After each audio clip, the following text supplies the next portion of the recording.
Welcome back to the Single Dad Project podcast. Today, I have my friend Jonny. I've been waiting for this interview for months. And for the guests that we've had in the past, I don't really have intros. I did ask Grok. I said, and I'm pulling it up here on the laptop. I said, I'm going to be interviewing my friend Jonny Andrews for the Single Dad Project podcast. Is there any information you have that could help me with this interview?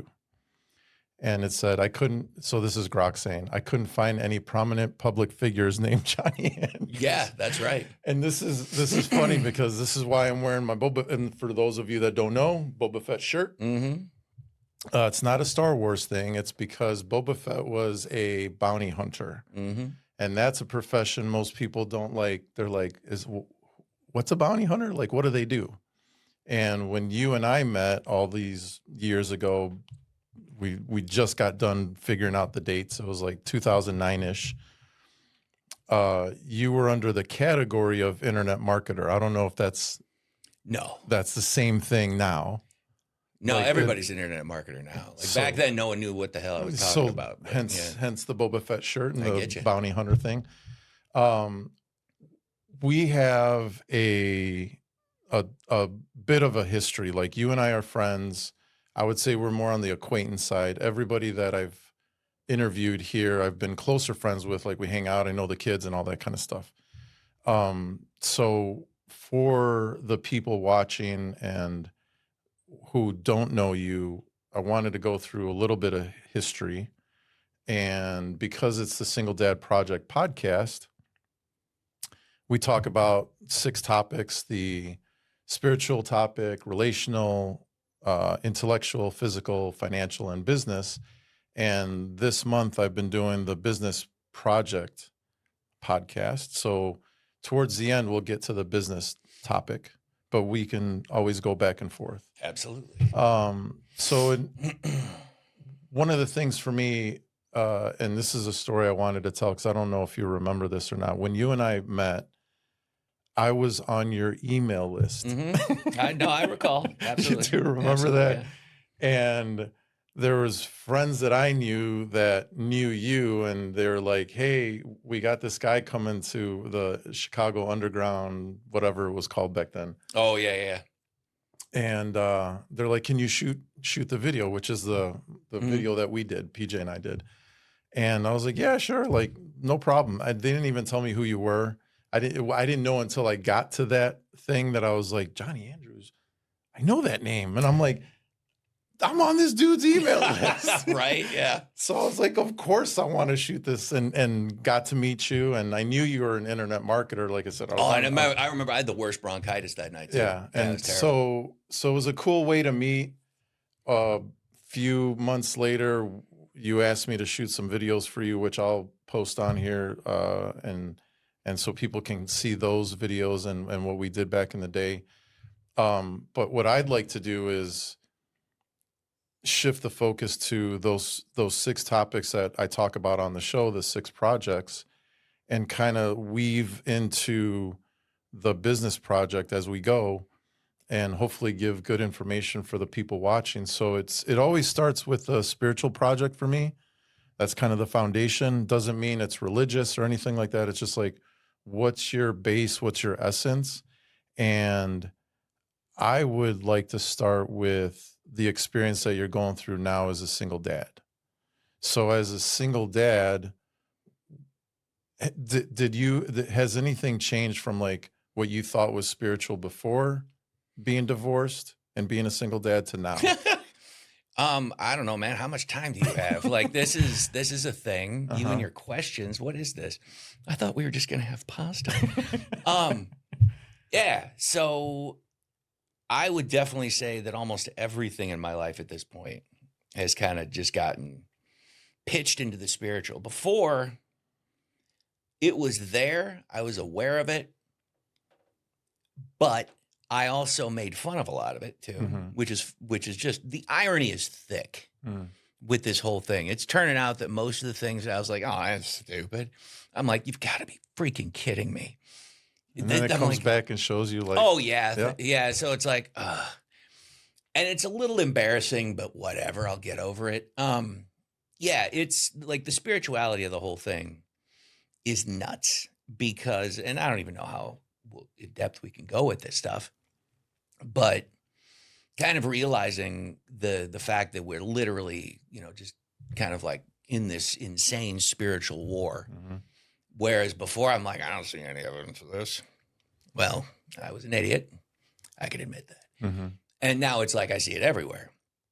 And I guess it's like, waking up to all these things.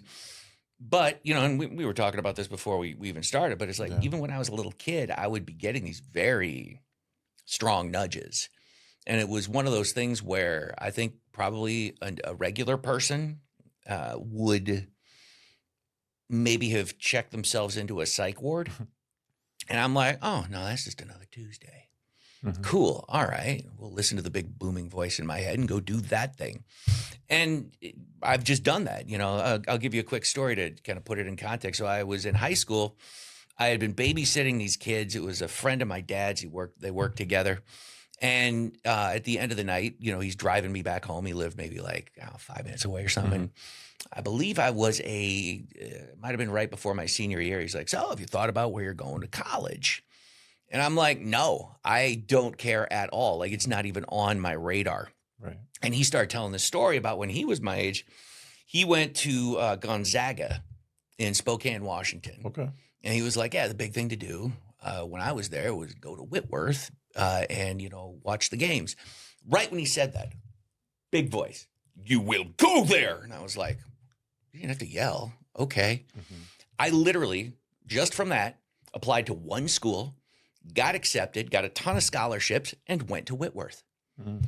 And also there were moments as like I was getting out of high school, like toward the very end, just these real kind of like quiet little moments where I'd be sitting there like, notice this. Mm-hmm. I'm like, all right, what's up? And they're like, this is the last time you're going to be at peace. I was like, you got that message? Oh, that yeah. Sucks. Clearly, not really, but well, it was surprising at the time because I clearly did not know what it meant. But yeah, that was, so it's like there's been guidance and stuff like that, especially like leading into the divorce and stuff like that. And then, the medical stuff before that, because when you ask questions, you will get answers and they might not be the ones you like, but you will get them and they will be true. So, yeah. Is it Christianity? I don't necessarily. I have nothing against church. I don't. I think that it's perfectly reasonable. I have never connected very well with it because I have some questions. Same. Yep. And it's like, yes, I absolutely. I believe in God, Jesus, absolutely. All these things. But I don't think that it's confined to a box, and I think that it's vastly beyond anything that we're taught. Yeah. And the more that I've found and like the more, horse malarkey that I run into across every vertical of life, I'm like, oh God, come on, really? This too? Fine. I'm like, hey, sweetie, this is BS also. It's just crazy. And literally every day. So how is that connection stronger for you since becoming a single dad and going through the divorce and stuff? Or is that like voice not there anymore kind of thing? Always there. Because for me, right now it's telling me to watch out for you. So in my experience, like the whole spirituality thing got stronger after the divorce because being away from my daughter, like I was hyper focused. I'm like, oh shit, like I'm missing out. And I need to turn things around to be there for this little girl. Yes. I didn't. Okay. Yes to all of that. Not necessarily like a moment to moment kind of thing, because what happened, like the whole thing, like I said, my whole life it's been there, but like over the past 7 years, it's been, ramping up pretty. Yeah. I mean, like we'll call it like a hockey stick graph or whatever. Right. Yeah, it's been absolutely nuts, and now it's kind of the forefront of everything. That makes sense. The So like I said, I wanted to bounce between the different little projects because I want to eventually get to the business project, which is what this whole month is about. On the relational topic, the way I've always described it on the show is like a little sphere, a little ball.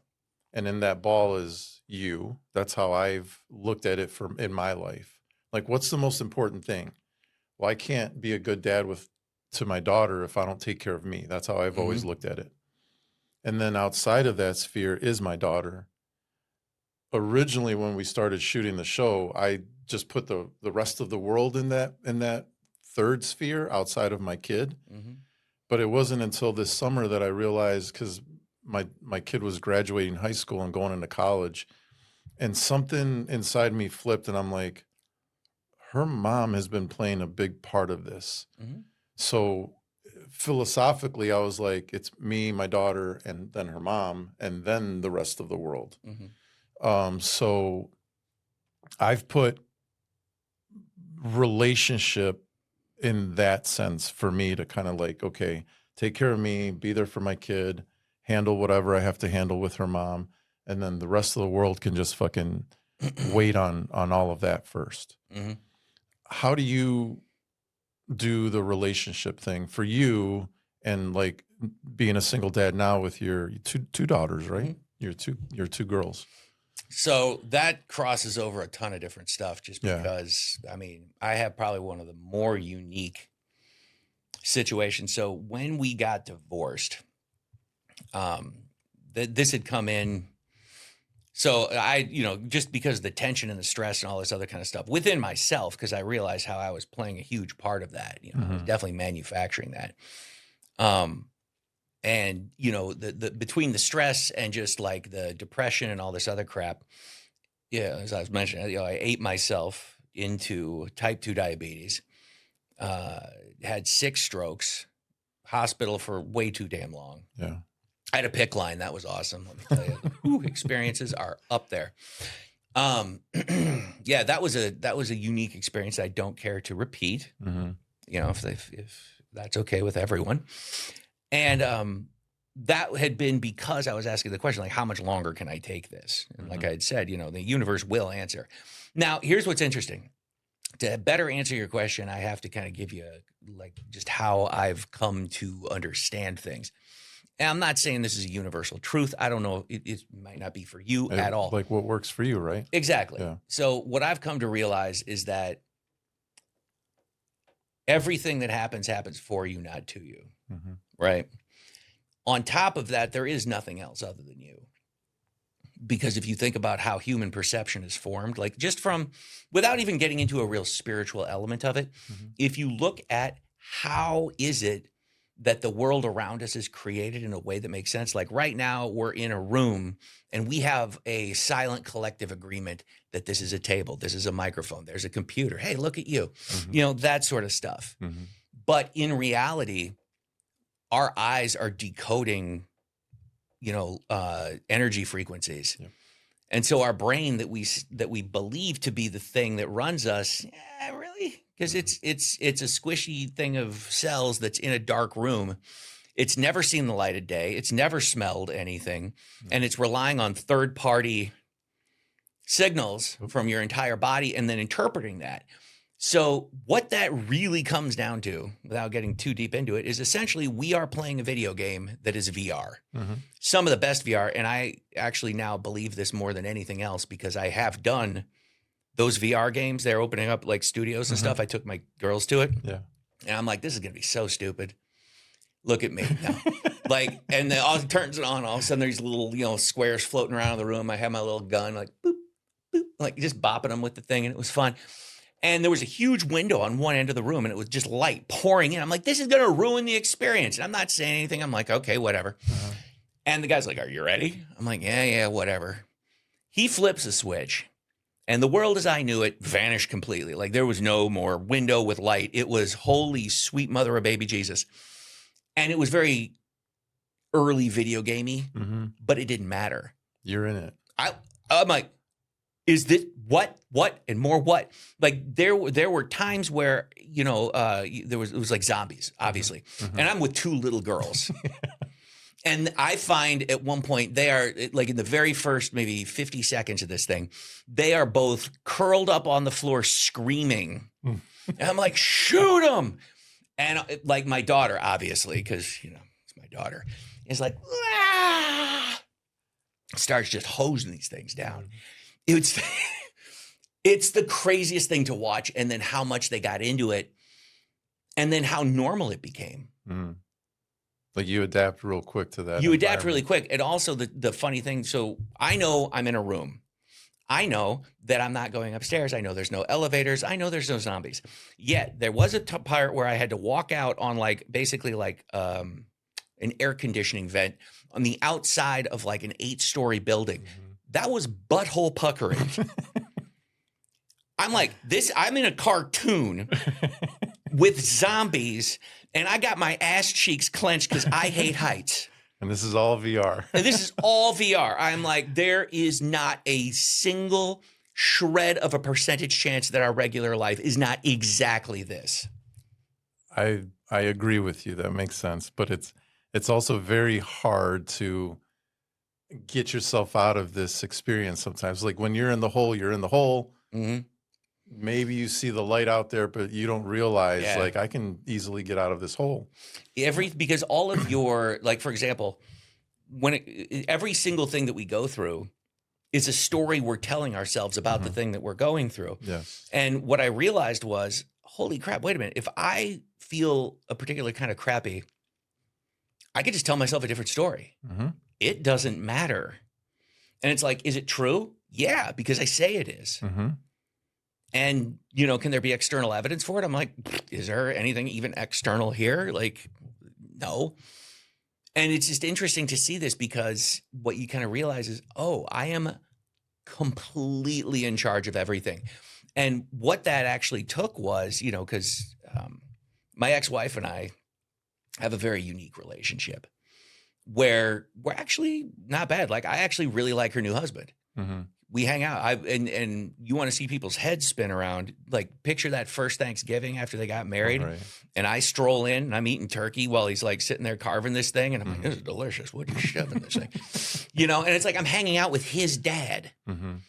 And you could just kind of see that there's people like, what is this?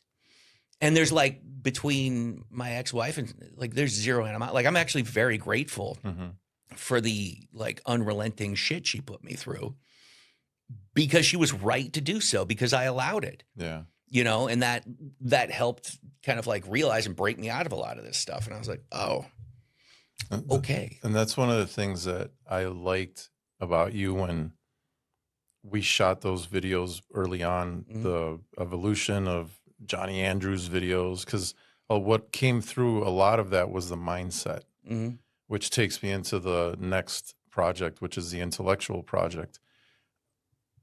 And we were talking before we started recording about patterns and cycles and things. For me, one of the things that I realized is before being a dad or going through the marriage and then afterwards, my biggest focus was on that little girl. And I didn't care what happened to me. I didn't care if I lost money, made money. Like, I needed to be there for her. And the weird thing is I didn't have that prior to the divorce. That makes sense. So intellectually, I mean, it was like we were talking, there's a blend of things, right? It's like spiritual, all this kind of stuff. But intellectually, something happened in me where I was like, no, wait, I'm her dad, and I'm not in the picture anymore in the sense of like, I'm not there every day. I only get to see my kid every other weekend. That was my schedule. So the flip for me was like, I don't like that. I don't care. Like, personally, I told myself, I don't care about the rest of my life. What's important to me, if I die tomorrow, I want her to know I was there for you. And that's the only thing that I've been running on up to now that she's 18 and like doing her own life. So for you, one of the things that I got out of like having these conversations with you in the past that I thought was so cool, I'm like, this dude's got like a great fucking mindset. Where did that come from? It came from getting my ass kicked and realizing that some shit just doesn't work out if you're a douchebag and a dumbass about it. Yeah. That's literally all it is like my nuts are more swollen than the average dipshits. I'm not smarter than anybody. Yeah. You know, I'm just willing to take it to the nuts. That's it, you know? But when it comes to the mindset, for example, like especially, with the, we kind of transition from the divorce into things, is I realized, okay, wait, if your life is the outcome of the stories that you tell yourself, I'm like, then I have more control over all of this than I originally thought. Right. Therefore, what outcome do I want to accomplish? What do I want to achieve with these kids? And I'm like, all right, I want to accomplish this outcome. Do I have any control over her? Clearly not, because I didn't even when we were married. Right. So I'm like, okay, so we have to assume that this player in the board is going to continue to be the same player in the board that has been playing on the board before. So cool. Now what about this?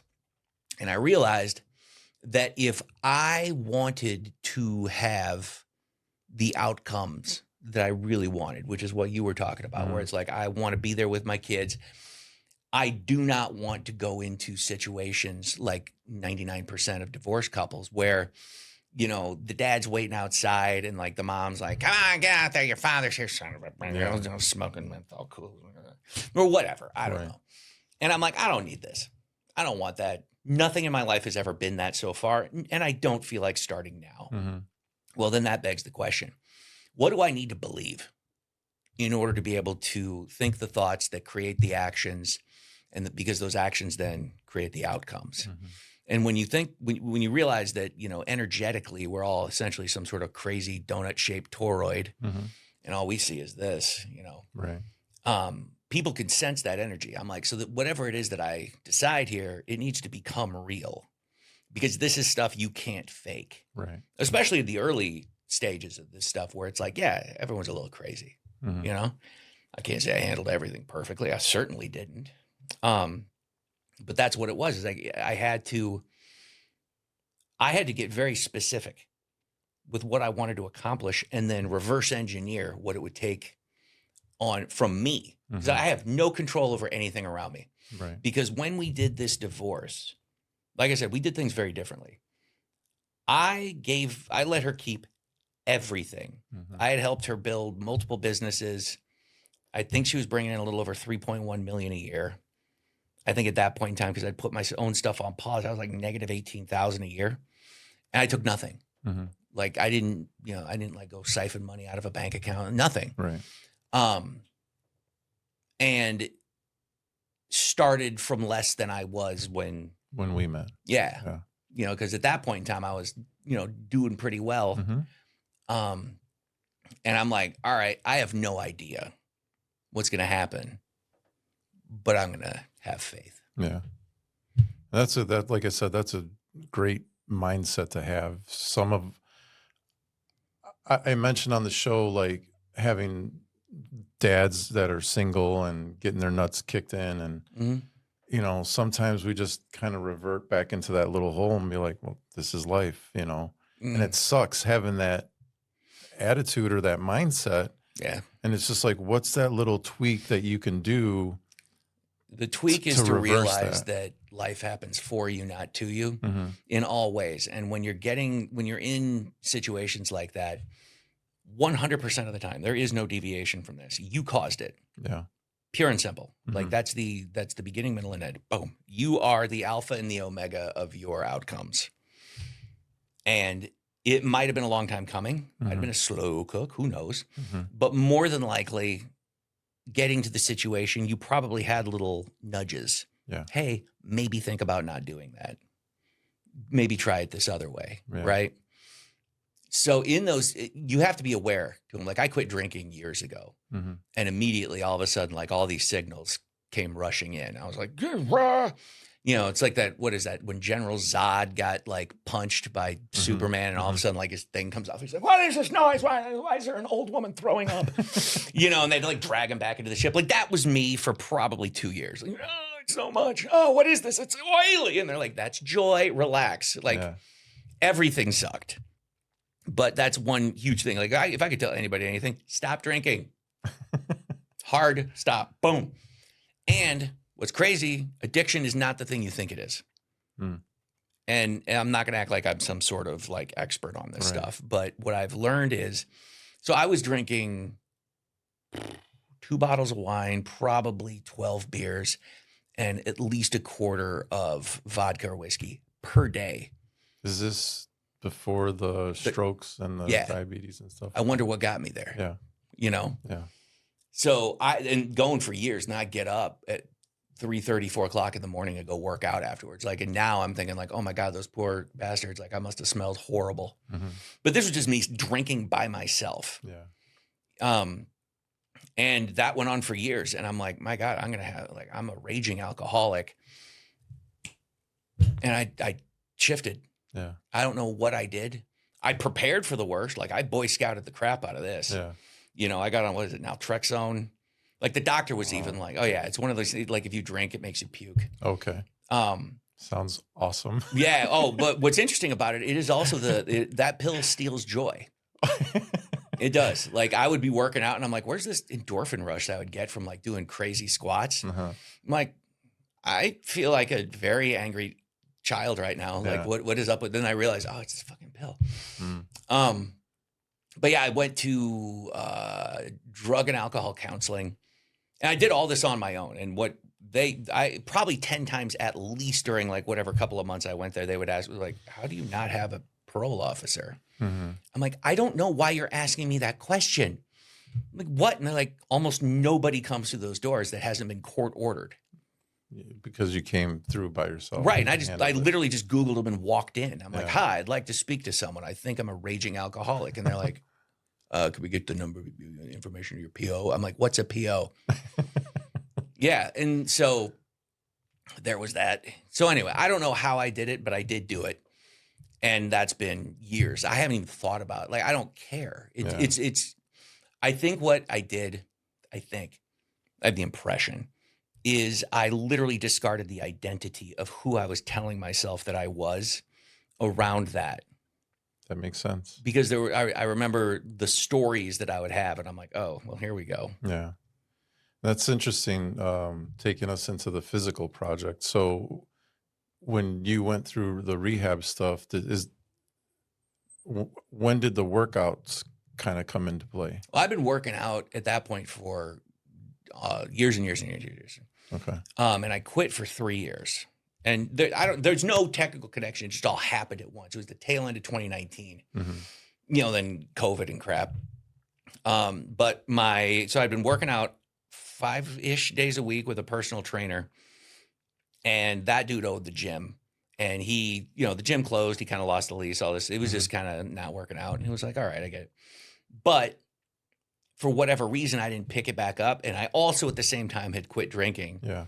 But yeah, one thing did not lead to the other. Gotcha. But what happened was like there was a 3-month period where I was actually like really like my body was like, look at you quit drinking. Let's just shred off weight. Yeah.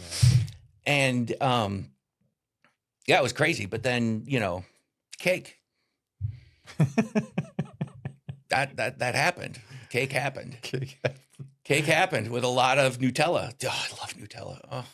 And it's funny, I keep telling my girlfriend, I'm like, do not allow me to know where you keep your stash of stuff.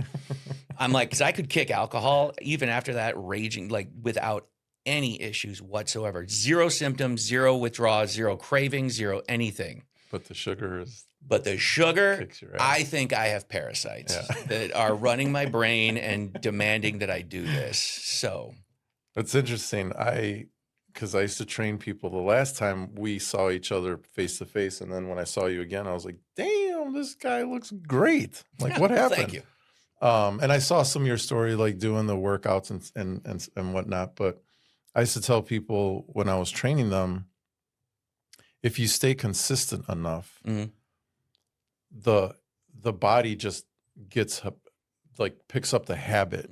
And it doesn't want to drop it down. It's like I used to tell people, it's like pushing a train down the tracks. At first, when you start working out, you're like, it doesn't want to go anywhere. Eventually you pick up momentum and then it's going. And to slow it down, meaning like you stop working out, is like you're trying to Right, it's rope hard. it in, and it's hard because your body goes, let's go work out. Well, especially as men, I do think that there's a dude element to this. Yeah. Like one of the most important things that a guy can do for your own mental health is like go lift heavy things and put them back down. Yep. Absolutely. You know, honestly, like I don't run. I do power walking because I guess like in my soul, I'm like a grandmother. I don't know. That's I get downloads. I'm just telling you. No, but it is absolutely freakishly vital to do that because you need that. What are they called? Somatic? Yep. Is that what it's called? Yep. Yes. It's getting rid of the stress. If you're not doing that, you feel billions of times worse. And especially if you do that or you don't do that for a long period of time, Right. you just get gross. And it's one of the things I used to tell people. It's like the easiest thing is to just move, whatever that means for you. I had people that were like, you know, even the guys were like, Zumba class? I'm like, yeah, dude, go do Zumba class because it's going to help you out. Dude, Zumba's great. And eventually, if you want to stop doing and the Zumba. chicks in there. Yeah, they are. I mean, come on. And eventually, if you want to stop doing the Zumba and move to weights or something like that, your body's like, okay, I'm on to the next thing. Right. So and again, we were talking about this before. It's like anything you start, you're going to suck at. Like just accept that fact that you will look stupid in public. Yeah. And that might be my secret sauce, actually, is I've made a very good living. And you don't mind looking like a dummy in public at all. I do it all the time. I mean, you have video of me specifically doing that. I think you look great, though. Well, thank you. That's kind very of very educational when it comes to all that stuff. Yeah. Bouncing to the next one. So after intellectual, physical, I go into the financial. And again, especially with your story, when I called you to ask you about doing this interview for the month of June for Father's Day, like my little Father's Day interviews, I did not know the story of your divorce. I just happened to see a post and I was like, wait a minute, what is she doing with that guy? Right. Let me talk to Johnny, see if he wants to get on the show and talk about single dad stuff. Totally. So this is where I think knowing you and having an experience with you on the financial side, as like when we first did those videos to where you are now. I've mentioned before just a little while ago, like some of the single dads that I know, when they get kicked in the nuts and like kicked in the nuts financially, they're like, well, this is what I'm going to do. I'm going to go work 2 jobs, 3 jobs. And I think a lot of that has to do with experience. So you already had the experience of like running a business, doing the internet thing, and you're like, I can do that again. I hadn't stopped. Yeah. So I'm a shapeshifter. I just changed form. And you mentioned like when you went through the divorce, like you let her have the businesses and stuff. So do you want to talk about that little transition from, like I said, because for me, it's an interesting thing to say, okay, here's where I was when I was married, the divorce, here's where I'm at now or after, and what that story or what that journey looked like, especially for guys that are watching. They're like, I kind of want to do that. Like, how did he do that? So what was that for you on the financial side? Well, it sucked. I mean, you know, not everything in this journey that we're on is pleasant. You know, and again, I had to put my literal money where my mouth was. I either believe I am who I believe I am, or I don't. And that means I can follow the advice that everybody gave me, or I can do what I know I need to do, which is the intuition thing. Yeah. And so part of this is we didn't get divorced until we had already done the restaurant. Now, what was interesting was she was very much loved being in control of all the things. And so from the very beginning, there was a huge element of that where she was sort of like in charge of all of this stuff. It was all in her name, even the business stuff. Like she was like demanding I would close that stuff down. And you know, obviously that's not preferable. And the fact that I even allowed it to happen is part of the reason why, you know, I was in the situation, but everything works for me. Yeah. I'm actually one of the luckiest fuckers you will ever meet. Like it is, I got lucky girl syndrome all over the place. It's kind of cool. Mm-hmm. And I forgot that for a brief period of time, but we're good now. So what happened was she was like, oh, it's embarrassing what you do. The internet marketing thing? Yeah. I mean, I think it's embarrassing making 7 figures a year too. That's gotta suck, right? What a poor person. Well, this is one of these things that I learned later is like, she just says shit. Yeah. And it's like, being that I was kind of like, okay, well, I guess if you say something, it's true and you believe it to be true, not just you're saying stuff to be like destabilizing and manipulative. I was like, that hadn't even occurred to me yet because I had never hung out with a person who did that. And I was like, well, and again, it's like, I don't want this to sound like I'm speaking negatively of her because I absolutely, all of that was phenomenal for me. Yeah. And I didn't realize it at the time, but I'm like, well, I guess I have to make a pivot. Yeah. And that's when I got into, you know about the vampire site and all that other stuff. Mm-hmm. Yeah. So I went from kind of, being Jonny Andrews out there on the interwebs, traveling around, speaking on stage, doing other things, launching products and stuff like that. And I literally closed the door on that, went behind the scenes and I'm like, I don't know what I'm going to do. Mm-hmm. And then I just opened up this little thing because I was like, I used to like writing stories as a kid, mm-hmm. Right? That's all it was. And I started this little vampire site because I saw that Twilight still had some popularity, and I'm like, why not? Let's try it out. Uh-huh. Which kind of gets into the whole like learn one platform and figure out what you're going to do. Yeah. And back in the day, because it was 2011, I got married in 2010. In 2011, it was Facebook, and that was also the time where I had I wrote that book. So I've written, I think, 15 books at this point. Wow! Long before AI was even a thing. Mm-hmm. So this was one that I actually wrote. I wrote myself, launched it. It hit #1 in business and investing. It was called How to Live Debt Free and Wealthy, and it was literally just my story of being broke and homeless and all this other stuff, and then like the identity theft, losing all the I couldn't get a bank account, and all that kind of crap. Which we have in the the little videos, and I'll try to tie them together so they go together with what we're talking about. All right, yes. Well, again, everything's a big cycle because here we are again. Except yay. It's like Maj, you were right. Should have listened when I was a kid. Right. No, but so all those kind of fun things happened, and I launched this book. And it #1 on business and investing. It was outselling like Dave Ramsey, Susie Orman, Robert Kiyosaki. I got a screenshot somewhere of this.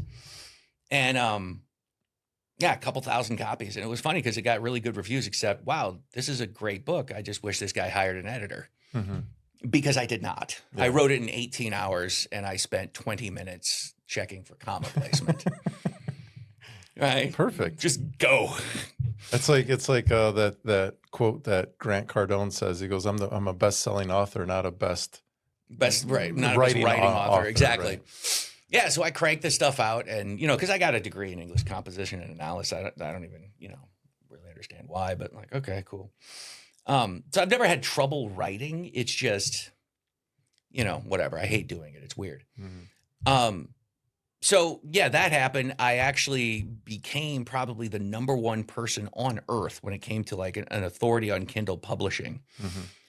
and created a product about it and launched that product because, let's go, go back to my roots. Yeah. Put it in the Warrior Forum. Oh, so that's still around? Oh yeah. Oh, no shit. Wow. Oh yeah. Nothing like that world has kind of moved on. Different, right? Yeah, very different. But what happened was it ended up blowing up so exceptionally. It did, like $420,000 in sales in 2 weeks. Mm-hmm. Just from a tiny little ebook that I then, pinwheeled into a bunch of different things. And she, you would think, just saying, mm-hmm. you would think that kind of production success from your significant other would warrant maybe a couple of BJs here and there. That's not what happened. She lost her damn mind, would flip out. She was absolutely screaming and yelling, cold shoulder, like all this kind of stuff, because it was just unreal. Uh-huh. So I'm like, all right, this is weird. I don't know what I'm doing. I've never experienced anything like this Right. in my life at this point. And somehow I'm married to this thing. Right. And I'm like, okay, well, I guess that, I can't do whatever. So I was like, all right, well, I'll get a business partner who will be the face of the business. That way, you have nothing to yell about. Yeah. Knowing full well this was a terrible idea. It didn't work out, but we made 7 figures, as we grew this business and launched books for, mid-level kind of like ClickBank celebrities in the health space. Mm-hmm. And yeah, it did really well kind of thing. Went and spoke at a bunch of things and it was just interesting. But then the whole thing fell apart and I was kind of like, all right, guys, you can keep that. But during that, and then where I kind of, I respected the whole, don't compete with your thing that you made in the first place clause. I was like, all right, whatever. And so I kind of left everybody alone when I'm like, here, you guys just take the thing and go. Again, patterns. Yeah. But during that year, I learned how to play golf. No, I also grew the vampire site to reaching a couple million people and then figured out the framework for it. So I then cookie cuttered that into a bunch of sites. By the way, all those sites are still making money today. Didn't you sell the vampire I did. site? Okay. After creating a subscription box. Don't do that. Yeah. Don't do that. He's giving you advice. I'm giving you, like, whoever you are right now, no, stop it. Don't do it. I did it because I was intellectually curious. And then after I did it, I forgot that, oh yeah, I want to hand this off. It doesn't work like that. Like now you're beholden to these fools for like months. Yeah. And we did 4 full boxes, sold out every month. It was nuts. And then what happened was COVID and international shipping and all this. And I thank God that happened. I used it as an excuse to be like, well, we got to close the doors. Yeah, you're all done with it. Yeah, so I boxed it all up. Slammed it together after COVID. I was like, hey, we got this. Here's this big package of stuff. And a local lady was like, oh, I really like this idea. I'm like, you should. It's amazing. Because it was. Everything about it was cool. And if you're into this kind of stuff and you like that kind of work, a subscription box is perfect. Don't do it. But it was a lot and I sold it and I was happy to. And I'm still on the list that I started in the first place and they're still going. Every day I get another email from these guys. I started that in 2011. It's still going. In 2015, I had done the cookie cutter thing with all the other sites. Those are still going. During COVID, this is where, so I kind of put all that stuff on the back burner and helped the wife start a charcuterie company. This was while I was being the magic man. What's the magic man?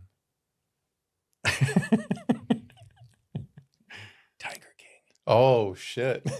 See, I didn't watch the show, so I don't know. Do you want to talk about it? We could talk I don't about mind talking about it. Evidently, someone's having an orgasm over in the corner. Like, I'm not sure. All right. PJ's a big fan. Okay, so Tiger King. I can probably better contextualize this. So what had happened was... like before you get into it, just on layman's terms, did you just help them with internet marketing stuff, or was it more than that? I got a little bit of a story. Okay. It's fun. I'll shut up. No. You're cool. You can ask questions. So what happened was we had some family friends and the husband was about to inherit a decent chunk of change because he was old. He's from a family that's old money railroad. And we live in Illinois. He's like, I don't think I want to give that chunk of change away to the mafioso. Yeah. So he moved to Texas and he moved into basically it was like an armed gated community kind of thing. To give you an idea, it's like, you want to talk about like leveling up. Glenn Beck lived 2 doors down. Like when I was there, we would frequently hang out with his son-in-law and like the kids and all this stuff. Hanson, the rock group, was across the street. Every athlete you could possibly imagine was living there. It was $100,000 a year just to go play golf. Wow. And like all the golf carts had like, video systems. It was nuts. So the way this happened was, so he had always been fascinated by the ridiculousness that I did, especially the vampire site. Okay. And that's actually how this all happened. And what happened was, so he is now in his new place, meeting his new friends, and went on a golf outing. Late, nighttime golf kind of thing. Who's that real big golfer? I don't do sports. Me neither. Super famous guy. Anyway, I don't know. he was part of the thing. John Daly? John Daly. That's Okay. him. Yeah. So, I don't think he lived there, but he was there for this because, I mean, there was free whiskey, I believe. I don't know the full story on that part. Yeah. So he met a guy over God knows how many shots who lived in the area and become like violently wealthy through real estate. And he was in the process of acquiring the rights to the Tiger King brand through a guy named Big Juicy. Okay. Right. Now we get to the part where I said none of these people were acting. Right. So he wakes up the next morning, like peels open his eyelids, rolls over to his wife, Lisa, and goes, "You're never going to believe what I just did." And she's like, "What? Why? Why would you get involved in it? Do you even know what to do with it?" And he's like, "I don't have any idea." And so a couple days go by and I get a phone call. I'm sitting in a Costco parking lot and phone rings and it's Lisa. I'm like, "Hey, what's going on?" And she's like, "Are you ready for the weirdest story you're ever going to hear?"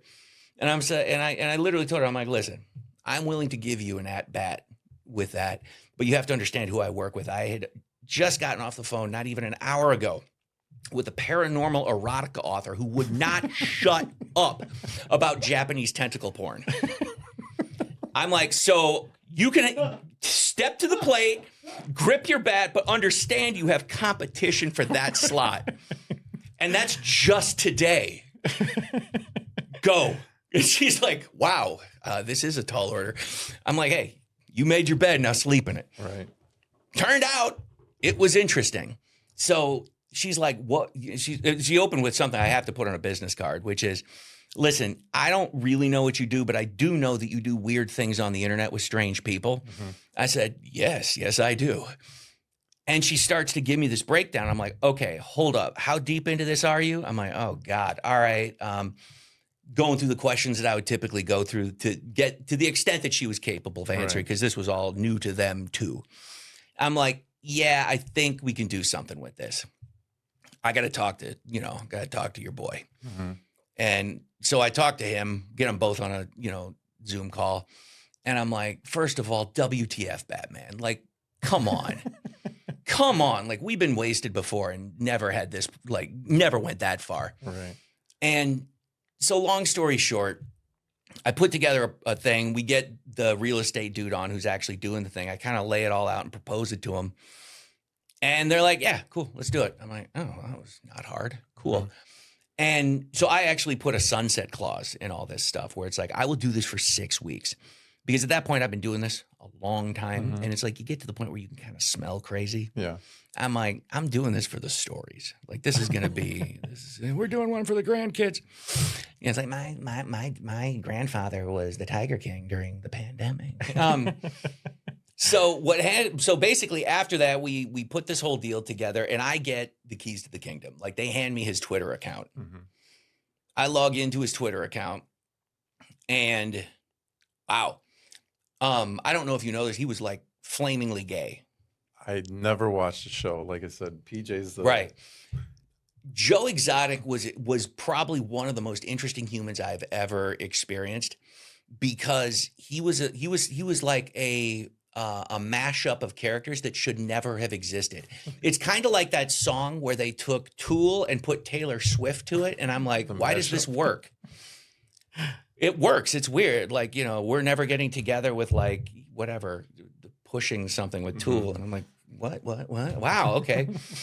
And that's what Joe Exotic's personality was. Like, he was a gun-loving redneck who was also flamingly gay and owned a zoo that, according to courts, like, abused animals. I'm like, what is happening here? You can't, like, you go down this road and it immediately goes right back the other way. And then I'm like, this is absolutely nuts. So I get his Twitter account. And the first thing that happens is I make one tweet. Just nothing about anything, just one tweet. Well, he's been in jail for a long time at this point. Okay. And all of a sudden, activity. And I start getting these DMs from this one guy. And I don't know, if you ever want to change the dynamic of a marriage while you're sitting in bed, get Joe Exotic's Twitter account and go, "Hey, I lost count at 9. How many piercings do you see?" And she's like, "What?" But I'm not kidding you. Like, I finally had to message you. I'm like, hey, listen, I really appreciate it. I think the work that you've put into to look the way you look is absolutely phenomenal. That had to have been difficult, and I respect that. All right. At the same time, I am neither Joe nor into guys. And he's like, and immediately he like stopped. Oh my God, I am so sorry. I'm like, no, you're perfectly fine. In fact, great job, by the way. You should keep that up. You're gonna get laid lots. All right. It's just not with me. But it was just so funny to get like all of a sudden now you're experiencing this stuff. So I got that and Instagram, and his camera crew for whatever reason they were hanging on to like YouTube. But what we did was literally became Joe Exotic on the internet, Okay. behind the scenes.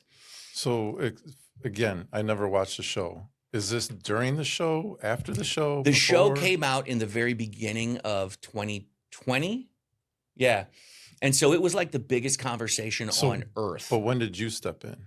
I stepped in after like the pandemic was just getting started. So you're doing this at the same time. This is going on Netflix, right? It's on Netflix, but it's already, so it like popped and crashed already. Okay. And so what they wanted to do was revitalize it. Gotcha. And that's where you came Yeah. in. So I put together a little thing. And I mean, from technical terms, I took it from reaching maybe like a passive 300,000 to like almost 8 million a week. Jesus. And so we did what I call shaking the tree, which is like, I have no idea what's out there, but let's find out. Yeah. And it like money fell out because within a couple days, literally, I think we brought in over $100,000 within, with what do you call that? Licensing rights Mhm. and stuff like that. So we got like, the t-shirt people and all these other people and everybody coming in. Who then they pay up front and then they'll do a percentage of sales and stuff. I'm like, all right, this is cool. Let's do something else. Mhm. And so Trump's son mentioned offhand about Joe Exotic, and the press picked that up and asked Trump during a press conference, so would you think about pardoning Joe Exotic? And obviously, as a president, you got to be kind of careful with how you say it. Well, the lawyers who were working for Joe, like, oh, they smell blood in the water. They got a double-decker bus fully wrapped with Joe's face and Trump's face, drove from Texas to D.C. Mhm. with stops along the way. I think there was like a country music center. That big juicy guy was in it, his lawyers. And then the guy, my buddy, was on the thing. And during that whole time, we're literally like just all we're doing is amplifying the social media signal at this point. And TMZ's dropping stuff like crazy because they got, they're all buddies and stuff like that. It was nuts. Now, George Floyd came into the picture. And, I'm like, okay, it's a story. I'm focused on other things. And next thing you know, Florida opens up first, right? Well, all this happened in Florida. Carol Baskin, who's like the evil antagonist of the story, who owned another zoo, and everyone thinks that she fed her husband to the tigers or whatever it was. Like, there's a story here. It's funny. But what happened was Joe was like absolutely antagonizing the living hell out of her. And that's how he actually ended up in federal prison, because he ran out of money defending himself in civil suits. Gotcha. And so when the federal thing hit him, he didn't have any money to defend. He had a public defender for that. And, he just got mowed. So Carol Baskin, because the courts were shut down, they were waiting for the verdict on like all the civil suits where he was messing with her and like, I don't know, whatever it was, copyright infringement. Well, they awarded her, she won the civil suits, and they awarded her Joe Exotic Zoo as compensation.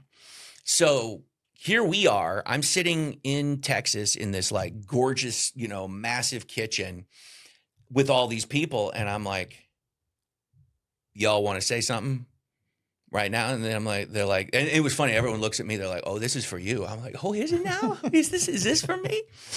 Because now like George Floyd's like a big story. And I'm like, well, we got to be empathetic. We got to, but it's like, we're trying to give it time to like, we're thinking, okay, cool. News cycle. No, that is not what was happening. And I'm like, all right, well, we can't wait any longer. We got to do something because we're getting hit up by every major publication. What's your response? What's your response? And I'm like, all right. So I literally wrote a thing. I don't like lawyers. However, I have never been more grateful for the trifecta, like this literally antagonistic team of people. Because I'm like, here it is. And they're like, well, can you? And then the people, ooh, can you edit and the thing? I'm like, I would love to. Thank you. What would you like this to say right here? And just, I'm absolutely like, we're cleaning this thing up, turning it into something. I'm like, all right, cool. Well, I went and did the thing I do on Twitter, and we put this stuff out, big press release, but we did it on a web page. Okay. And then there's a certain way that if you want to get reporters' attention, you want to do it on Twitter, it's no problem. And I'm thinking, okay, we're going to put this out at night. We're all going to go to sleep, right? And then the next morning, I'm going to see what happened, and if necessary, we'll execute, the other plan. Right. Turned out it wasn't necessary. So we wake up to basically a full voicemail box and email, everything, every single freaking thing. And they all had a similar kind of like, would you call it cadence, perhaps? Okay. And it kind of went like this. Did you say Carol Baskin's name in the same sentence as George Floyd? And I was like, nobody answer the phone. It's a trap. Don't do it. Don't respond. Holy crap. We're in a world of shit. Don't do it. And so we just let it, whatever it was. But what's great is, very quietly looking at this and going like, oh, okay, the big press thing that I wrote has now been published in every single publication on Earth, including National Geographic, because tigers. No shit. It's funny. But then that led to working with a bunch of C-list celebrities, putting together skincare lines, because the guy that owns the company that makes, I want to say 85% of the world's cosmetics and skincare down the road from the dude. So everybody lived there, and we're like, oh, let's do a thing. It was insane. So this is after, that was my 2020. And this is after the divorce? No. Just prior? Nope, because then when I got back, so while I was doing that, I was also helping the wife at the time start this charcuterie company. Now, to be clear, like this is not a business I would do, because it's like you have to make cute things. Charcuterie is interesting. So it's like, you take salami and cheese, and then you hand it to creative women who then are basically in an arms race to see who can display folded meat in a more like cutesy artistic way on a slab of wood more so than the other one. This is a very niche market is what you're saying. Not anymore. Not anymore. You're welcome. See what you did? I did. I can take credit for some of this. So we're putting this stuff together, and she used to be doing these like grazing tables, like the big ones, and like, it's a kitchen island for whoever's house, and she would go there, and her friends would set it up. Now we're doing boxes, and we're doing delivery and stuff like that. And I'm like, I'm not going to put these things together, but I will shove them down the throats of every high income female in a 25-mile radius. How's that? And so, because I got pretty good, over the decades at this point at like advertising, social media advertising, all these different kind of things. And so that's what I did. Just literally, we were getting like 3,200% return on these things. It was unfreaking real. And over time, and so we went from, we started in the house, which, because the government was closed down. There are no laws. Can't do that anymore. Don't do that. Okay. So started in the house, went and got a commercial place after one of the neighbors complained, which was funny. So we get a call from the city. They're like, hey, somebody says you're running a business out of it. Like, they were so tired. You could just tell. Right. And I'm, at first I'm like, oh, how dare you crush the spirit of the great entrepreneur. Right. And then I kind of like took a breath and looked around, and there's like freaking boxes of food everywhere in a house. I'm like, they might have a point. Maybe a little bit of a point. So she goes out, gets this commercial location, and made it great. It was kind of freaking amazing. And, I just kind of showed up where I needed to and helped out. And the rest of the time I was literally driving so much traffic. She had to come down one day because I had an office in the basement, and she's like, please stop. I'm like turn off the spigot. Yeah. She's like, because literally we were making, I think worst case scenario was like, we would make $5 for every dollar we spent, but it was typically more like 120. And what was happening was I was driving so much business into this thing. I was making the women who worked with her cry because it was such a cluster. And so I literally had to pull back on the ads, go in there and kind of act like an amoeba on the wall just looking around, or a fly with my little eyes. Because one of my stupid human tricks is pattern recognition and then creating systems and frameworks to work within the patterns. I'm like, all right, I know what to do. So went and fixed a whole bunch of their problems so it was smooth again, and then went back to running ads, and then they didn't cry, which was interesting. Problem solved. That's the problem I was solving for. I don't know what they wanted solved. Yeah. And then we leveraged that, and I don't know why, because I have a belief in minimum movement, maximum impact. That's one of the things I was going to bring up. I have never deviated from this. Awesome. And her thing has always been like maximum movement, minimum impact, which is, again, like her life is an inversion of things when it comes to me. I'm not saying it's wrong for her. It's cool, great, awesome. I certainly learned things.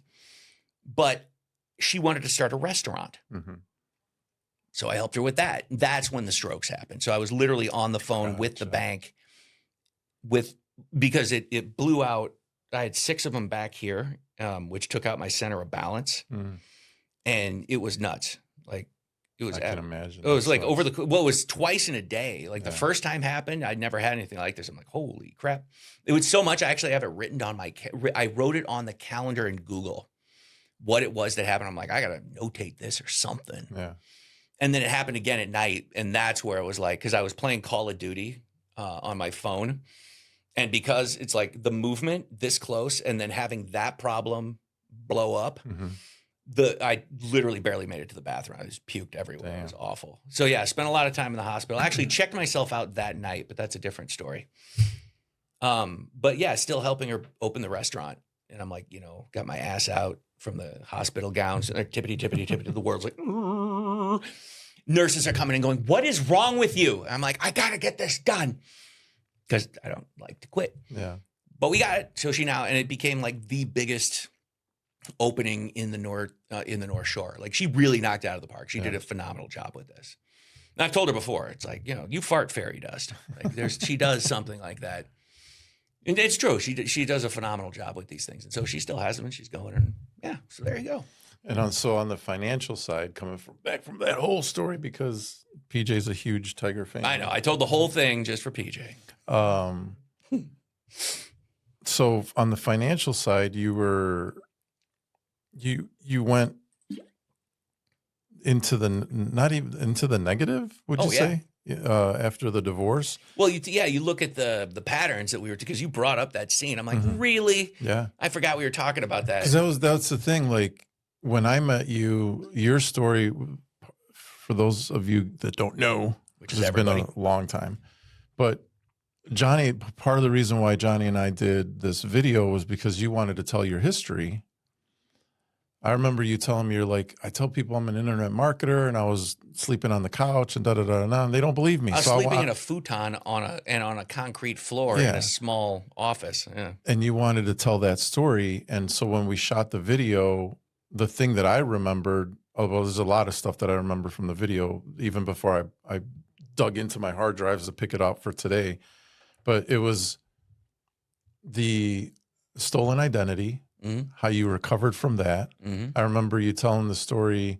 I don't think I put it in the video, but I know it was part of the interview that we did, of like having to have cash in sock drawers and $64,000 in the sock drawer because you couldn't open up a bank account because your identity was stolen and shit like that. And it's just like, how the fuck do you recover from that? Then you do it again, right? Hey, party! In the divorce, you're like, you can have everything. Yeah, keep it all. No, it's like, well, here's the thing. So that was actually, so if you get into the spiritual stuff again, that's really what this was, is like, I have to make a decision. Am I going to believe who I am or not? I mean, there's really you either do it or you don't. Yeah. So it's like, I'm either going to, act in faith.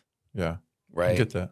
Or I'm going to try to control things, and when you first met me and I was in a market, I was in a place where I was acting on faith while still trying to control stuff. There was no flow. Yeah. Well, there got to be flow, but it was a different kind of thing. Now is very different. It's very different. There's very much like, I might seem a little spastic. But there's definitely a calm behind it all. Like it's sort of, okay. What's interesting is, I don't mean to interrupt you, but No, it's not. you invited me on to one of your webinars. And again, this is before digging through my hard drives looking for the videos that we shot. Even on that webinar, I'm like, he's still doing the thing that he was doing back then. Mm-hmm. But now, and I talked about this in the last show that we did last week, where the basic gist was, when I talk about business, and I'm not like, I'm a neophyte when it comes to business, but what I see is the things that worked in the 1900s don't work today. Like sales changed, marketing changed, like how people get paid changed. What stayed the same is the process or the mindset or the principles. No, that's true. So yeah, the evolution of like the delivery of the thing. Yeah. So on the webinar, it was interesting to me just being a fly on the wall and hearing you teach. And I was like, he's doing the same thing, but now it's like AI. And like one of the videos I pulled out from the hard drives today, you were on the whiteboard and you're like, this is how you do this and this and that. And now it's like those little pieces that you were teaching 15 years ago, 18 years ago, is now AI driven. And I was like, that is so fascinating. What AI allows you to do. With what you're doing, like how you're doing it. Well, with how I'm doing it, which I think is probably a template that can be used by anybody. Yeah. Because that's one of the things that I've really tried to learn is, how do I take this like radically complex ecosystem of stuff and reduce it down to something that like my 9-year-old can understand? Mm-hmm. And to an extent, I've done that.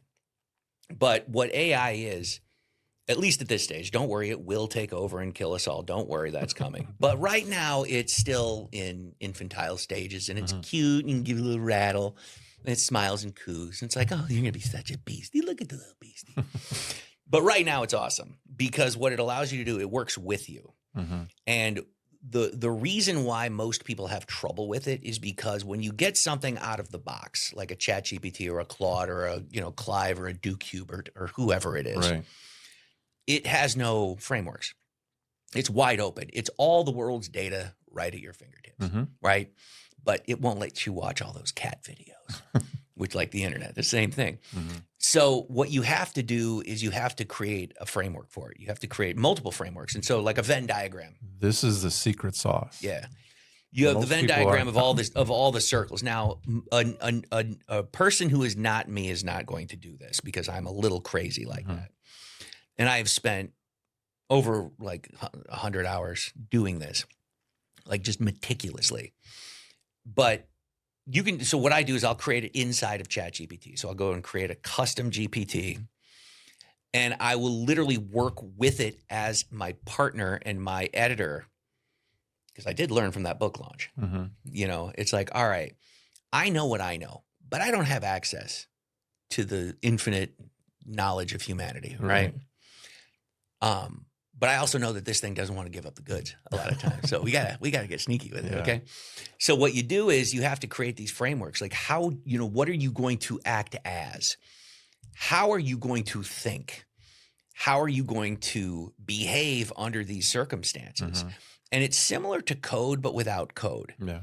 But what you're truly doing is developing a second person in every conceivable way. And so the stuff I was teaching and the reason why, I was teaching it like I was is because before I was teaching what you literally needed like, multiple degrees to get. Like it's copywriting, it's psychology, it's mechanics, it's, web design. And I think part of the reason why as internet marketing developed and got bigger, this is what my perspective of it is. It went from like a guy that's with his laptop that can crank shit out to like now you needed little teams to put it all together, right? If you want to do it right, yeah. Yeah. Okay. And that was one thing that I'd always kind of put myself in a stuck position with was it was usually just me. And I had people handling customer service because I couldn't stand it. Yeah. But that was it. Someone else does graphics. But then by and large, I'm the one doing the things. Yeah. Whatever. Now it's like, okay, now I have almost limitless partners, but I also have to remember, each one of those things needs to be very closely managed. Mm-hmm. But what can happen now is instead of having to spend thousands of hours acclimating yourself, if you can just learn the frameworks Mm-hmm. and you understand the basics of just those, now you can paint by numbers. Yeah. As long as the tool you're using has been designed properly and will execute correctly. Because the depth of data and it is unreal, Mm-hmm. absolutely unreal. And on top of that, you have to know how to execute all this. So I'll give you an example with the online coaching market. Mm-hmm. Okay. It's just like every other market where you have the bottom 99% are absolutely totally confused. They got good at one thing, Mm-hmm. which is in this case, they know how to make content typically on TikTok and Instagram, right? And they know how to frame that content in such a way that it's going to get shared and liked and talked about and people, yay, and then they get followers, et cetera, right? Right. Not one of those single skills will make you money, which you think it would. Right. Because you would think that social engagement is along the path, like walking home is what I call it. You would think that, oh, look, I'm getting likes. That's awesome. Oh, look, I'm getting shares. Oh, look, blah, blah, blah. It's actually not. Mm-hmm. I can give you the reason for it, but just in terms of what you need to learn. So the reason people like me are still kind of mildly rare is because I've built or developed or learned or whatever without assistance the full scope of what it takes from a human psychology standpoint with the delivery mechanism of all the things online. Mm-hmm. Most people, especially the ones that learned from people such as myself and then evolved into their own thing, most of them didn't learn the stuff, but they did get good at creating content Mm-hmm. because that's vital. Short form content is hard to make, especially if you haven't done it before. Right. It's a thing. It's a skill, very much a skill, and it's very useful, but it doesn't get you paid. Yeah. So if you want to actually be able to get strangers to buy things from you, you now need to understand okay, I call it hugs versus handshakes, right? So hug posts are the kind where it's 3 reasons why he's a narcissist. You know what I mean? It's and then you get every woman in the world go, oh my God, this is so true. Oh, my last boyfriend was terrible. Whatever. I'm not saying, I'm just saying that's the easy, that's what I call low hanging fruit in terms of let's pick on this. For sure. So there's that. And what it is, what that does is it instantaneously identifies with the lived experience of a large group of people, right? So these are the stories they're telling themselves. Mm-hmm. Then it also validates, because that's a huge human need, is to feel heard and understood. Right. And that's actually withheld from a lot of people. And so when they get that, there's been this tension and pressure building up in them. They're like, oh my God, no one understands what I'm going through. Right. And then they see this and they experience it. And it's like cooking with an Instapot. When you're done, you got to go, let the pressure out. Go, yeah. So what happens is this is hug content. This is the stuff that goes viral and gets shared and gets likes and all these different kinds of things, right? And it does its job. You need this stuff. I don't want to say there's anything wrong with this. The problem is it does not lead to getting sales because it feels in that moment like they already fixed the problem, right? It's it's going to lay back in bed and have a smoke. That's hug content. You totally need it because you want to be able to connect with people. Totally. Yeah. So the handshake content is slightly different, where you're speaking to you're there to identify with and validate, but you don't close the loop. Mm. It's you kind of leave it hanging a little bit where it's okay, you're waiting for sales to show up. This is your 4th ad. People are clicking and no one's buying. Right. It's your fault. That kind of, it's you did something wrong.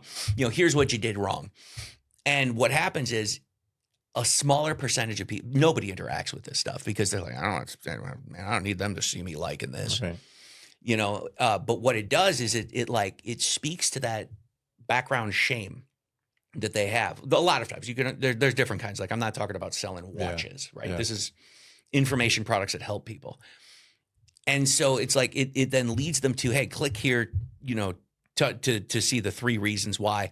And then there's going to be like a sales video and something else where you basically, you identify with where they are and you move them to where you want them to be through this shared lived experience in the form of a story. But you don't close the loop because, and a lot of people are like, well, why would you do that? Because then you're like, you're not telling them everything. It's like, because you can't. Yeah. And it's not because you want to make money. It's because you truly cannot help people in a 3-minute freaking TikTok. Right. Like you can make them feel better in the moment, but I guarantee you no one's having like this conversion come to Jesus moment. Right. Anything past that, like, they're so mean. Like my girlfriend and I share stuff constantly. Yeah. We still have all the same problems, It's interesting because that point that you're making, I remember I was at the gym selling training, and this girl came up because she wanted to buy into this high intensity interval training class, which was a little bit more money than your normal like boot camp classes, Zumba classes, things like that. So I've got the paperwork out, getting ready to sign this girl. It goes to the point that you're saying, and she starts asking me about, oh, how's the Group X studio and boot camp and yoga, and I start telling her that's great, the classes are awesome, instructors are great. She goes, you know what? Let's just hold on to that, and I'm gonna go take those classes instead. And I was like, it's kind of like that. Fuck me, I totally talked myself out of a sale. And because I had that experience, the next time somebody wanted to come up and I was getting ready to sell them.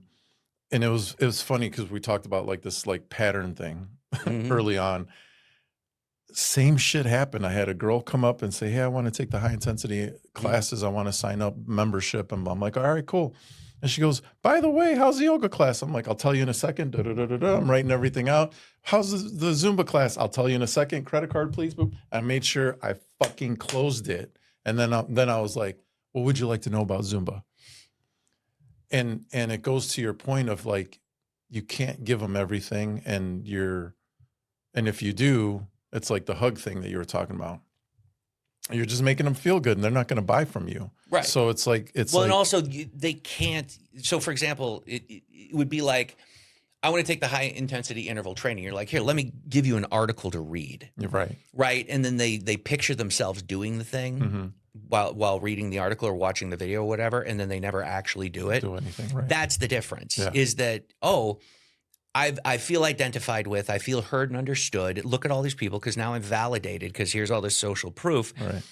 But then if you don't like walk with them during, because here's the thing, we are the stories we tell ourselves, right? So whatever problem these people wanted to solve because of that was a problem that was created because of their beliefs.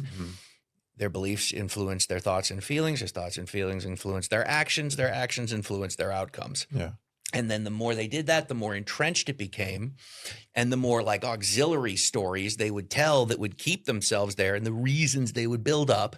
And their subconscious now is in, full on armor going, this is who you are and I will defend it. All right. And so anytime something changes, they're like, no, kill it. And that's what happens. You need to have new bumpers in the bowling alley to keep you on track. And without, like, how would that ever happen? It doesn't, because as individuals standing on our own, we have weaponized ourselves against ourselves in terms of moving forward and progressing. I agree. Yeah. Right? So it's like you need to get popped out of that stuff. I have the same problem. I think I don't know. I've somehow, some way figured out how to like laugh at myself, because I've learned that, I have to lean into the things that are really screaming at me to stop. Right. And I'll be like, all right, so this terrifies me. Great, let's do that. It's like jumping out of an airplane. My brother's like, I want to do this for my bachelor party. I hate heights. Yeah. I'm like, absolutely, let's do that. Just like saying it, it's like, it's terrible. But did it anyway. It was crazy. You did the thing. Not so terrifying. Yeah. But that's what it is you need that group of people, because then the group of people you currently have in your current state are the ones who are going to reinforce the state that you're in, which might not be the state you want to stay in. Right. No, that makes sense. And I think for somebody like I'm catching a lot of the things that you're saying, And I think somebody who's hasn't like looked into the internet marketing, like what Johnny was given is like super duper secret sauce. Cause as when it comes to the AI, a lot of the stuff that you hear, if you hear anything about AI, is like, you got to be better at prompts. And you're not saying that. You're like, your framework has to be right. If you have the framework right, the prompt could be whatever you want. Yeah. And so that's why when as soon as you said the framework, because I was on the little webinar that you were doing, I was like, this is the secret sauce. Pay attention. Like, this is the good stuff. Behind everything. Yeah. Because it's not just about the prompt. It's like how you tell the AI, this is what I want you to do. Right. And also reinforces your minimum movement, maximum impact philosophy. So to kind of start to wrap this up a little bit, for the single dads out there that may be like, this is kind of like overwhelming. I don't know the fucking internet marketing thing. I don't know how to do the TikTok thing. One of the things that I talk about on the show is like, whether it's working out, having better relationships with your kids, whatever, start small and build up.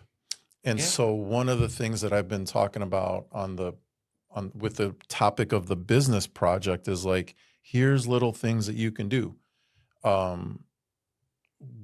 Coming from your world of marketing and internet and all that kind of stuff behind the scenes, what would you say to a single dad who's probably working a job he doesn't like, maybe 2 jobs, and it's like, I just want to bring in some more money? Like, how do you get somebody to start small? Right. And I kind of heard it on the webinar that you invited me on, because somebody had asked the question. They're like, this seems like it's going to take forever. And you're like, if I ran through everything that I showed you, like I would have my course in 2 hours. If I remember right, that's something like you said. Yeah, like, you'd have the rudimentary workings. Like from beginning to end, everything that I'm having the AI do, you'd have a finished course in 2 hours. Like, yeah, the only reason the webinar was that long is because I was explaining while I was doing it. And so, like, to me, that's amazing, as long as somebody can catch what you're actually saying. Because I think a lot of times we're in our head and we're like, I can't do that. Well, let me answer a question that is before this. So it's a little bit upstream from this. Is that it? And I'll answer the question you didn't ask with a question that you don't want. Right? Is who says it needs to be about you? Correct. First and foremost, realize that, because a lot of people think I. And they immediately go into the situation projecting their own subconscious horse shit into it. I do it a lot. It's all good. Yeah. Don't worry, we're all there too. The trick is, and actually now I've programmed the AI I work with regularly. Opening line: do not be a rectal smoke blower. Basically the whole thing is like, do not validate my idea if it is stupid. Do not tell me I am doing a good thing when I am doing a stupid thing.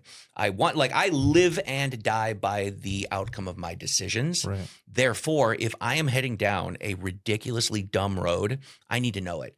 And so what I also have in there is another piece of like the framework. It's like, what am I not asking? What am I not seeing? You know, if you have unlimited access to all knowledge of human history, show up with something helpful. Yeah. I got so sick of this because I literally spent 3 months building something, got to it and realized I had built it for the wrong person. Now, again, life works for me, which actually led me to where I am now, which is I might have the single greatest thing like for all of this. And like I said, just even being on the webinar, like a fly on the wall, I'm like, oh, he's telling the AI, like, go look for my customer, like my preferred, like, who's my person. It's not about me. It's about them. Exactly. That's the other great part. What are they interested in? Take yourself out of your business. And I don't mean like, what they typically mean by it. I'm like, get your own damn head out of this. Get your own preferences. Anytime you hear yourself saying, I don't like, you're wrong. It's not about you. It's about what these people respond to. Right. What's funny about this is, everyone's like, you got to do it to make yourself feel better. I think that is the devil fucking with people. It's not. Literally, there's this weird line you get to walk between honoring yourself and things like that, which is important. You absolutely must. Where you don't want to be people-pleasing unless you're trying to sell something to them, right? Because there comes a point where you can't be an unbridled douchebag and expect people to like part with their money. Right. You know, at the same time, I also have like, don't lie. Like, that's stupid. Yeah. I have a whole, you know, within the frameworks of all this, like, you know, FTC crap and stuff, like, don't say stupid stuff like this. Right. But what it is remove yourself from the business. Also become mindful Mm-hmm. of the stories you're telling yourself, because they will come up, Mm-hmm. and they come up in subtle ways. And so you want to become good at that, because you'll see that you're blocking yourself. Yeah. And the first one typically shows up as like, well, I don't have time for that. Right? All the excuses. I don't have time for that. I don't know anything about this. Mm-hmm. Who gives a shit? You know who didn't know how to walk? You as a zygote. Right. Look at you now, big boy. Like that's how it works. Is like, anytime you hear that, you're telling yourself a story. Yeah. Typically, the thing that you need to do the most is the thing you want to do the least. That's good advice. It's obnoxious. Like, Yeah. I wish I could ride that high of like, oh my God, this is such an amazing idea. Let's go. And I actually did make a bunch of money just being able to execute from idea to first dollar in 16 hours. Mm. You know, long before AI. Just being able to be like, what's the idea of the thing? Go out, research, all by hand, Yeah. that kind of stuff. So that's why now I'll stop the process and be like, something's off. What is this? I'm like, why are you giving me this output? Mm. I'm like, Clarence? No. You know, that kind of thing. It's like, Right. what is this? Why are we doing this? Where is this in the line of stuff that creates this outcome? We cannot have a regular person Right. seeing this, because they'll think it's real and run with it. You know? No, it makes sense. So like we got PJ's telling me we got about 15-ish minutes. So to keep it simple, what kind of advice would you give somebody like a single dad's like, hey, I want to try this marketing thing, I want to try this business thing. What's the path that you think like would be helpful? Number one, what I said, get out of your own head. Yeah. Or figure at least how to recognize when you're in it and extract yourself after. The next piece is learn one thing. And, you know, to get back into the spiritual, as above, so below. Mm-hmm. As, you know, within, so without, all these things. It's all the same stuff. It's the same pattern everywhere, playing out everywhere. It's toroidal. That won't make sense without 12 hours of discussion. So I'll move on. What happens here is, if you learn how to do short form content, and again, you're learning how to do it, it doesn't mean you're getting on camera. Mm-hmm. Most people don't want to show up and be the face of their business. Right. Because the cringe factor is epic. Like, picture some dude working in like the C-suite at, you know, whatever. Doesn't even matter. It's like, what is he going to do? It's like, oh my God, dude, check this out. I just started a TikTok. Do you think I'm any good? And he's just sitting there going, yeah, man, my kid's hamster just really had a rough day today. We gave it lettuce and it just had diarrhea everywhere. Like, that's what the first video is like. Right. It's awful. Yeah. I don't want to be part of it. They don't want to be part of it either. Nobody does. Mm-hmm. And the world will reflect that back at you. Yay.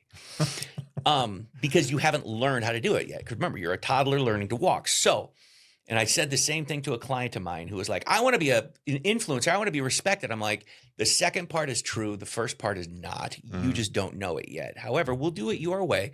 And then I went and sent him an email. So I pulled a mentalist thing. You know how like they get on, you know, whatever news station. Mm-hmm. And they play the two people like, you draw this, you write this. It's a number with these things and this stuff. All right, now get Todd, who's the producer. Bring him out here. Remember that letter I sent you 6 years ago from Namibia? That thing. It's like, we're going to open it up. And the guy's like, yeah, I came with the number 27. This is 27. And I'm like, oh my God. Like, that's what I did to this poor kid. Uh-huh. He's like, okay, we're going to work together. I'm like, yes, I know. It's okay. I put that in the letter too. But like, you want to just learn the basic framework. Don't get on camera first. What you want to do is learn the pattern, the framework. What is it that gets people's attention? Mm-hmm. Because the hug and handshake thing that I talked about earlier, it's the same concept.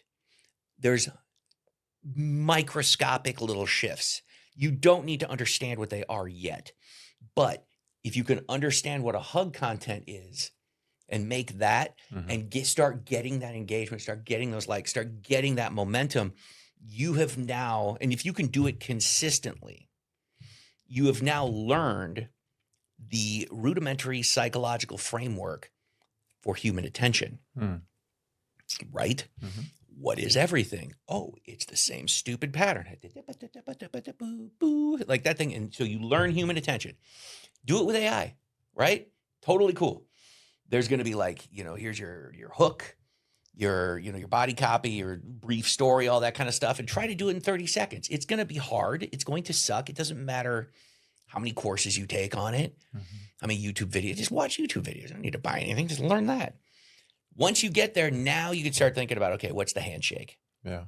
Now I want the money. And it's like, you will learn how to not release the pressure valve. And that stuff isn't viral, right? So you're not going to get the same kind of response. Right. But if you knew that going into it, ooh, look at that. And this is the other thing. People don't know what to expect, right? So that's what you expect.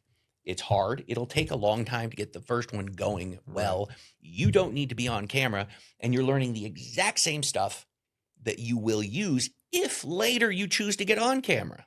Makes sense. Yep. Right? So minimum movement, maximum impact. What can I knock out of here to just be able to get to the destination? Great. Got to the destination, learn the thing. Cool. What's next? It's up to you. Do you want to do products? Do you want to do info products? Do you want to do other stuff?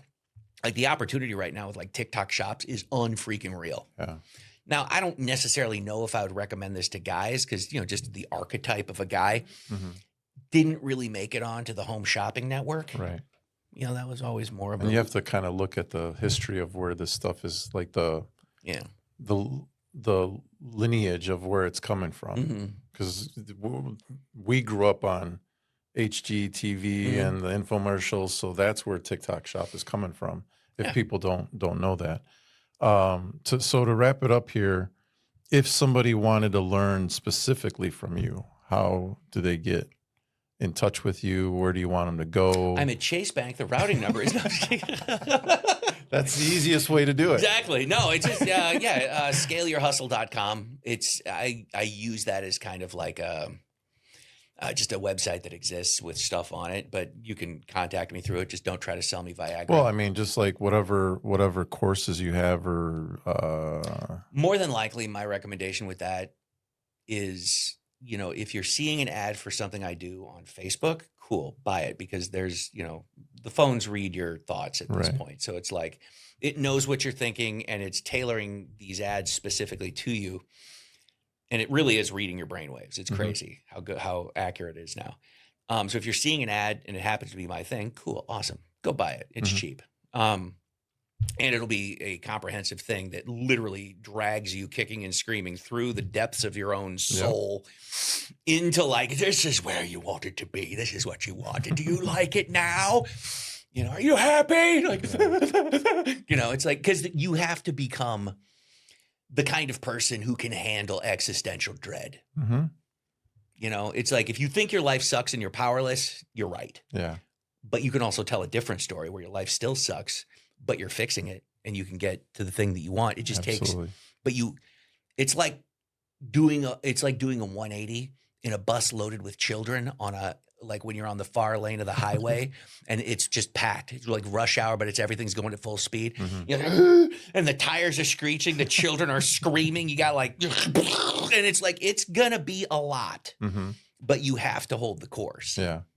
So, and one of the things I would say is, like I said, being a fly on the wall of that webinar and knowing you personally, Jonny is the real deal. Like, you're going to get really good content, really good information from you. And I know you've said this in the past too. It's like, but it's up to you to implement it. Like, you got to put it forward and whatnot. So with that, PJ, you got anything to add other than we're running out of time? No, we're all good. All right. With that, thank you so much, mister, for coming Thanks on for the having me show. on. It's always good. I would love to have you back if you're ever interested. We'll see what your audience thinks of that one. They might be like, no, we're good here. Thank you. And so thanks for the show and checking it out. I hope you guys like it. My name is Henry, PJ to my right, Jonny in front of me. Next week, we'll have my friend Heidi talking about business stuff as well. And that's it for today. See you next week.